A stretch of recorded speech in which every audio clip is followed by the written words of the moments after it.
Now we are here to discuss merchandising your closet. This is such an important piece that people just actually don't even consider. They're so focused on just the purging and letting go, which is such an important piece of this puzzle.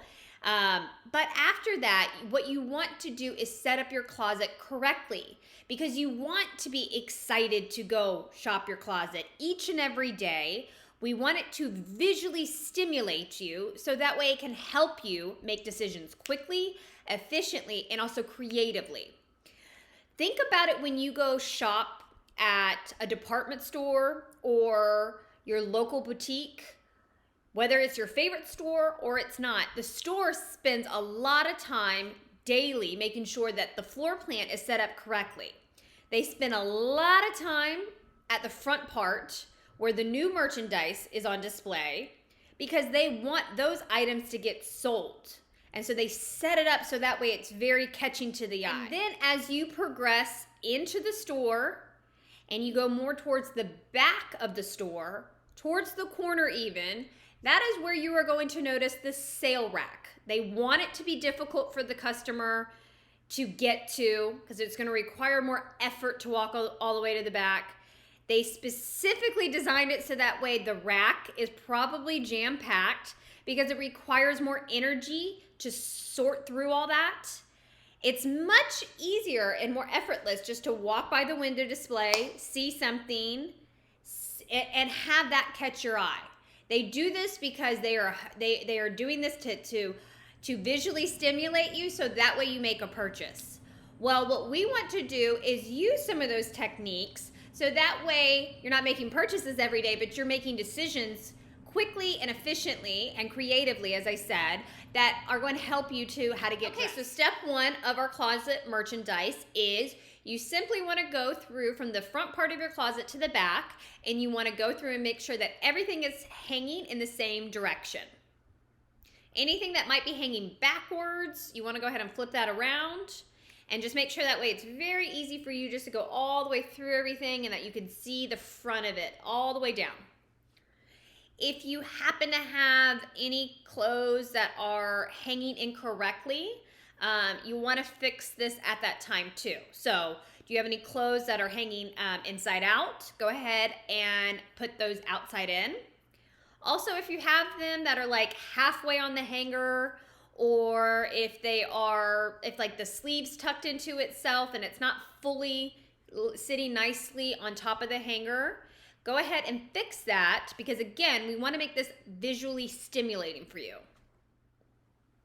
Now that you've done that, what you want to do is you want to go through and collect your category, is what I call this. So you want to collect all of your tops into one category, into one section. You want to go through and collect all of your jeans, all of your bottoms, skirts, pants, dresses, jackets, coats. Go through your closet and make sure that they're sectioned off by category and collect them together. You can, depending on how big your closet is, depending on how many clothes you might need to focus just on one category at first. You might be able to go through this really quickly and just kind of section it off, but you need to make sure you have your section. Category, how you're going to organize that category is two ways you can do this. You want to do this by length. So you want to either choose to do this from shortest to longest, or from sleeveless to full sleeve. So I'm going to choose tops because people traditionally have a lot of tops in their closets, and it's a great one to really have it really nice and neat and visually stimulating for yourself. So if I'm in a closet cleanse and my client has 100 tops, I would start going through and collecting her tank tops first, her camisoles, her wife beaters, sleeveless shells, and I would put those all in the front section. And then I would transition into collecting her graphic tees, her basic t-shirts. I would take it into short sleeve blouses, into anything that's like 3/4 lengths, all the way till we get to long sleeve blouses, button downs, style tops. And then that way, it is sectioned accordingly to sleeve.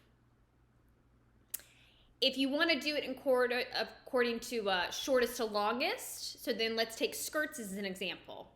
You would take your mini skirts or your shortest skirt that you have and put that one at the very front.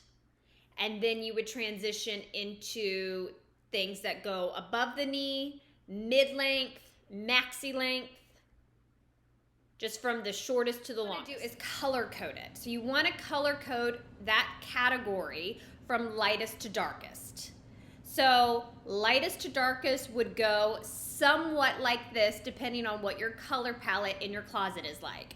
So you would go from your whites to your nudes to your taupes, camels, to your soft pinks into pinks, orange, red, green, blue, purple, gray, black.